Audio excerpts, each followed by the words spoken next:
than the one that the ayat of Allah subhanahu wa ta'ala are now recited, are mentioned to them, and they turn away. You can't turn away. There is no turning away from the ayat of Allah subhanahu wa ta'ala. So please be careful. You know, YouTube, this and that and the other, everybody takes the Quran as if a huzwan, as if it's a joke. It is not a joke.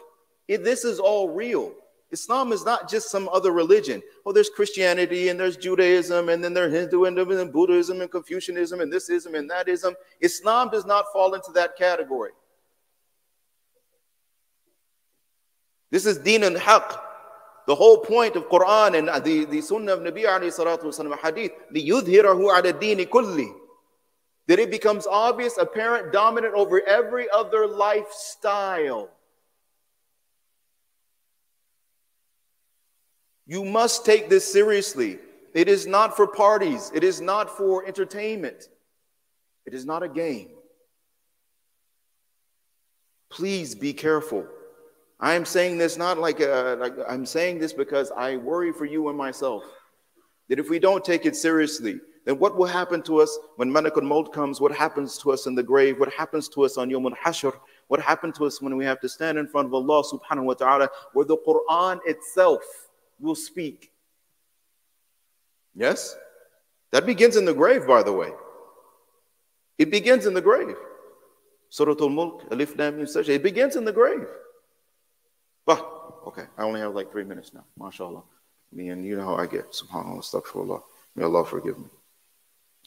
We know that Nabi alayhi salatu wasalam, he mentions that taqwa, the understanding of taqwa, is like you are walking, right, with the cart, and you're trying to get through the thorns without the shredding. You ever think about something, though? What are the thorns? What are the thorns that you're protecting yourself from, that your taqwa is supposed to protect yourself from? It is the thorns of ghafla, obliviousness, heedlessness, not paying attention. And an aspect of this is dua. Dua is a part of taqwa. How do you know if my taqwa is growing? Because you will increase in dua. The masnoon du'as, you will find like there's a value for them. So now, not just the dua for eating, right? But for instance, how many people, when they came into the masjid today, just a little while ago, recited the dua for entering into the masjid? You see what I mean? Now, what is the dua saying? They're saying, oh Allah, open for me the doors of your mercy. That's a consciousness. That is a consciousness of aqeedah. That is a consciousness that Allah subhanahu wa ta'ala is always doing something. That is a consciousness that I am in need of Allah. I'm in need of Allah's rahmah. It is also a consciousness that the masjid is the place of rahmah. You see what I mean? So it's this where I am awake and I am now actually thinking about what is the sunnah of Nabi alayhi salatu wasalam in this situation, because the whole point of his sunnah, if you look at him, he was constantly aware of Allah subhanahu wa ta'ala. That's why he's always talking to him. When you make dua, you're talking to Allah subhanahu wa ta'ala. Allahumma Rabbana. We're talking to Allah. Now think about all the du'as. If you ever seen the book of du'as, it's like mind-blowing, subhanAllah. Like a dua for this and a dua for that. And you would think like, it's a small thing, there won't be a dua for it. And you look, there's a dua for it, subhanAllah. Even to the extent of having relations with your wife, there are du'as for this. There's du'as for this, subhanAllah. You go into the bathroom, you're coming out of the bathroom, there are du'as for this, subhanAllah. Nabi alayhi salatu wasalam is constantly communicating with his Rabb Allah subhanahu wa ta'ala, because this is taqwa. This is an aspect of ihsan, excellence. Being aware that Allahu ma'i, Allah is with me.